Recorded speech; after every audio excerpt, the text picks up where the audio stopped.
it's really nice to see some sunshine 5:25 in an evening, whereas times before everything was all dark and the streetlights were on and stuff like that. Anyway folks, welcome to Walkie Talkie, and I can only say come on regarding Manchester. You did very nicely, by the way. You obviously looked at what happened with Andy Burnham and Keir Starmer and literally fought with your feet. Voted with your feet, I should say. You did really nicely. You got the Greens in. Now, whilst I don't 100% agree with the Greens because they're all kind of left-leaning and whatever, right? You had said something very, very loud, right? And I am absolutely proud of you to pull up the handbrake and say no to Keir Starmer. So yeah, I'm very proud of you all. Manchester always a nice place to be. At one point I will be in Manchester. So yeah, I'm very proud of you all. You voted tactically, right? You wanted no more to do with Starmer because of what happened with Andy Burnham. Fair play. The Greens, I was a bit confused about because of the whole living thing, but I kind of get where you're coming from actually, right? Reform and restore, because reform is kind of known to people who are lesserly informed. Oh, Jesus Christ! You're a real job, you! Anyway, never mind. So yeah, I can get the idea, you know, the lesser informed, when they hear reform, they go, oh, racism, and there have been wee kind of small bits of kind of like doubt about reform, and then restore appeared not so long ago. So obviously, these are wanting to chase for a known name, and the only closest would be the Greens. And that's absolutely fine. Now, up in Scotland, the next local election isn't too far from here. I finally understand what that building is. It's a student residence. Oh well. Times have passed by going, what is that? Finally found the answer. Anyway, so yeah, the Greens. And the thing was, you know, unlike what our previous elections have been hung parliaments and stuff like that, it was quite straight down the board Greens. There was no if, buts and maybes. So that's quite interesting. Now, the term tactical voting was brought up because apparently some kind of voting overseeing / charity thing, you know, like it's almost like a voting version of bus users, right? Tried to say there had been family voting where people going in and going into the actual voting booth with somebody and talking it through before putting the X on the vote.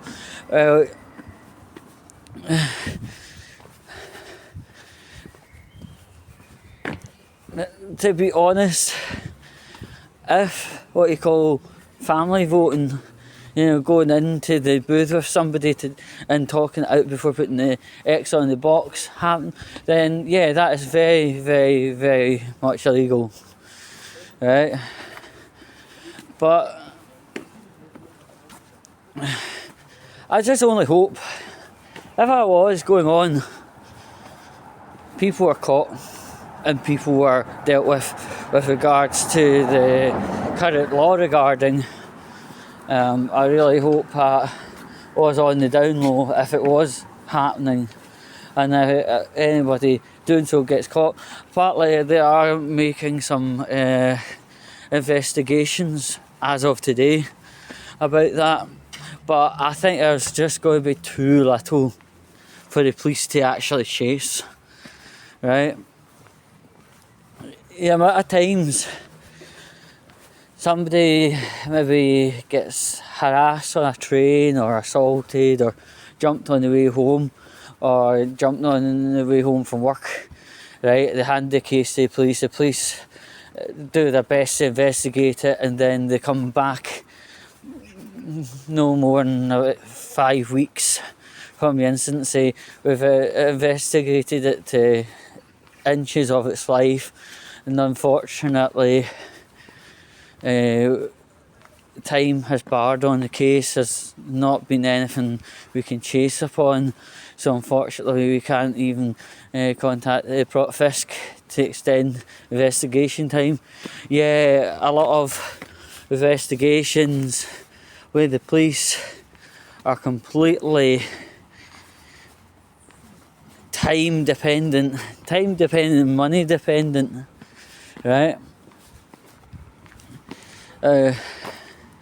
I've got a friend, he sold a console on Gumtree, yeah, right, and he met a person, the console was handed over, and he had got given what you call in Scotland rubber notes, right, and it wasn't discovered until he went to go and buy something at the shop, and yeah, there was a bit of an awkward exchange between customer and retailer. Police were called, etc., and it was reasonably indicated that where it came from. So, you know, the police did what you call reasonable investigation time on it, and then because time barred on the case closed, and unfortunately the friend in concern doesn't have any real money for that console.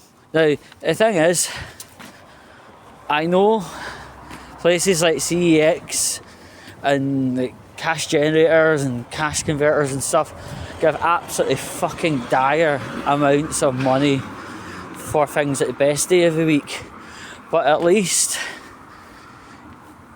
your console goes into safe hands and you've got safe money. That's all I can say. And the thing with CEX, they call it sex, but I call it CEX, right? Just so the easily perpetually offended don't get right.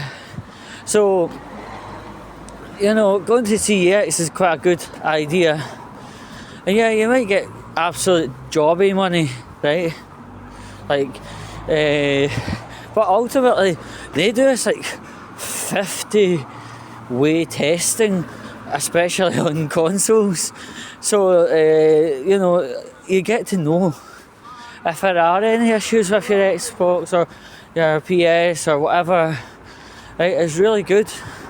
And then they give you money. It might not be what you want for the device, but the good thing is, again, wow, right, you get safe money, and your console gets a right good checking over. I think it even gets pat tested. So to be honest, at least you're giving your console away in confidence that everything's 100% fine. You might not get the best amount of money for it, but at least you're not getting shafted off of some random Joe Anonymous from Gumtree and whatever, you know. Sometimes you have to kind of, if this was a game, a deal or no deal, right, and you could have a high amount of money but with risk, or a low amount of money, no risk, it might be actually safer, to be honest, to actually say, you know what, I'm going to take the least amount of risk and have safe money. You know, only the other day I actually seen a fake coin. It just doesn't feel right in your hand, you know, like compared to a normal pound coin.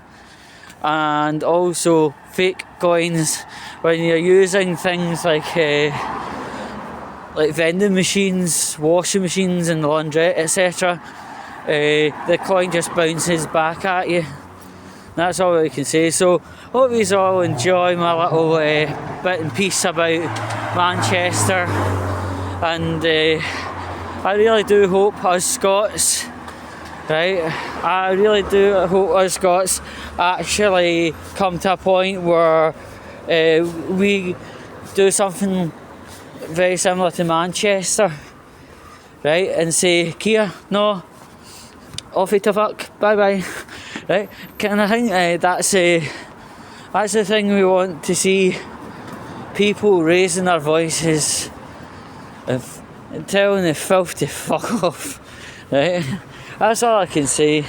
I would say we're probably in the area of about 9 weeks away from our votes. So yeah, as a general note, right,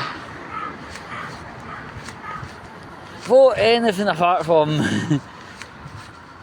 Labour and the SNP. We don't want any more Jimmy Cranky antics, you know. Set Jimmy Cranky away in a Levante. That would be my dish of the day.